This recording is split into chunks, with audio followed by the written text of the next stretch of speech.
এইফালে ঘূৰাই আমি ৰাইজৰ লগত একবি মাৰিব দেই ৰাইজৰ লগত বেৰাটো হেৰি হয়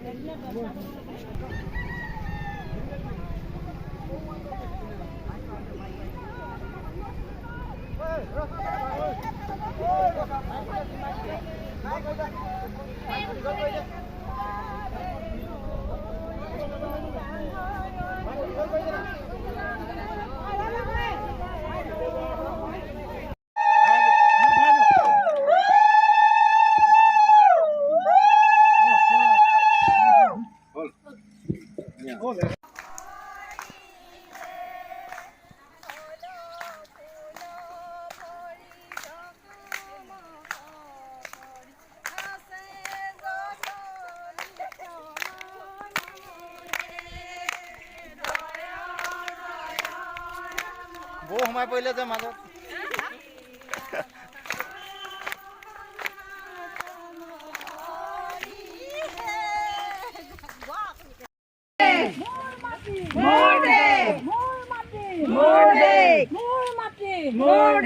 भारत माता की जय भारत माता की जय भारत माता की जय मेरा देश मेरा माटी मेरा देश मेरा माटी मेरा देश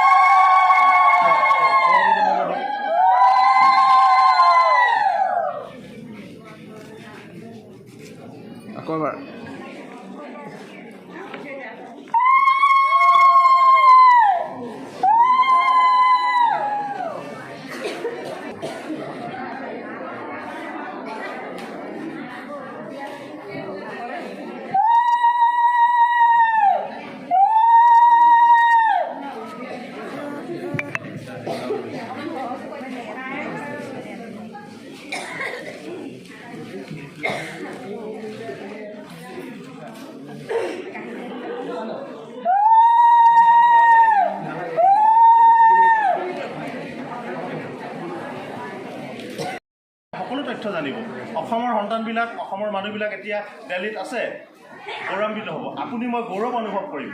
এই মুহূৰ্তত আমি নকৰোঁ, আমাৰ নতুন প্ৰজন্মই কিন্তু এই বিষয়টোৰ ওপৰত খুব এটা ভাল এটা যোগাত্মক এটা পদক্ষেপ চৰকাৰে গ্ৰহণ কৰিছিল। আৰু এই পদক্ষেপটোত আমাৰ গাঁৱে ভূঞে জড়িত হৈ থকা সকলো মানুহে, সকলো নাগৰিকে সহযোগ কৰিছিল। এখন উদ্যান যেতিয়া হ'ব, অসমত যি ভূমি হ'ব শংকৰদেৱ কলাক্ষেত্ৰ, তাৰ পৰা কনকলতা বৰুৱাৰ নামৰ যিটো চলি আছে সেই লগত সংগতি ৰাখি আপোনালোকৰ প্ৰতিটো ঘৰে ঘৰে মাটি অলপ সংগ্ৰহ কৰি আমি ইয়াতে একত্ৰিত কৰিছোঁ, সান্মিহলি কৰিছোঁ। এইখিনি পৰৱৰ্তী পৰ্যায়ত আপোনালোকে সকলোৱে জ্ঞাত, এতিয়া আপোনালোকৰ এইবিলাকো আছে।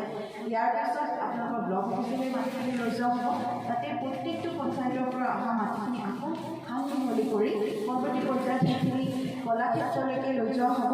তেনেকৈ ধৰণে সকলো পঞ্চায়তৰ পৰা অহা মাটি তাৰে আধা প্ৰায় 270টা কলম খাব, সেইখিনি দেলহিলৈ পঠোৱা হ'ব। দেলহি অমৃত বাটিকাত যোনখন উদ্যান, তাতে মুখ্যমন্ত্ৰী ডাঙৰীয়াৰ নেতৃত্বত এখন উদ্যান শিশুসকলক সমৰ্পিত কৰিব। কিছুমান বীৰক হৈ আৰু তেওঁলোকে দেশৰ কাৰণে যিখিনি অৱদান দিলে, লগতে প্ৰত্যেকজন দেশৰ নাগৰিক যেনেকৈ ধৰণে দেশখনৰ কাৰণে কাম কৰি গৈছে, সেইখিনি অনুপ্ৰেৰণা যোগাবলৈকে সেই উদ্যানখন গঢ় লৈ উঠিব। আৰু তাতে গৈ আপোনালোকৰ প্ৰত্যেকৰ ঘৰে ঘৰে পৰা যি মাটিখিনি সংগ্ৰহ কৰা হৈছে, সেই উদ্যানখন বনোৱাত তাতে সেই মাটিখিনি সমৰ্পিত কৰা হ'ব। এইটো চিম্বলিক, তাতে বহুত বেছি মাটিটো অলৰেডি আছেই, কিন্তু তথাপিও এইটো এটা চিম্বলিক হিচাপে আমাৰ সকলোৰে ঘৰৰ পৰা অলপমান হ'লেও মাটিৰ কণিকা এটা গৈ সেই উদ্যানখনত ৰখা হ'ব।